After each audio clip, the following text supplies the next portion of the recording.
はい、よろしくお願いします。賃貸脇山です。今回は意外と初魚種のコロダイをメインに、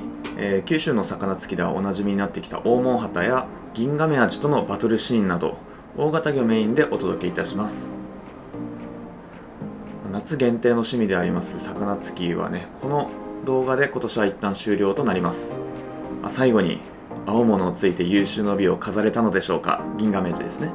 それでは早速水中映像を見ていきましょう。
は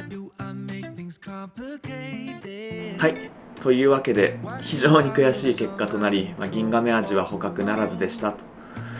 そこでもう一押し潜り続けた方が良かったのかもしれないなとか、傷つけた魚にも悪いのでしっかり仕留めた方が良かったのではないかななどと、何度も後悔しましたが、命あってこその素潜りです。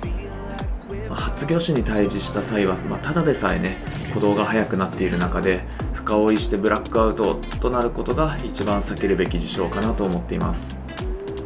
ですので今回は自分の判断がそれなりに正しかったと冷静になって納得しまして、次の素潜りに生かそうと、何度もこの動画を見返してイメージトレーニングに励んでおります。コロダイもオオモンハタも大型個体を捕獲できていたので、その後1週間以上豪華な食卓を楽しむこともできましたと。で、これで過去動画もつきましたので、次回からはまた DIY や PC など、インドアメインのチャンネルに戻りたいと思います。魚つきはまた来年の夏にでも新しい動画をアップできるかなと考えています。それでは、今回で魚つき動画今シーズンは以上となります。それではチャンネル登録よろしくお願いします。賃貸脇山でした。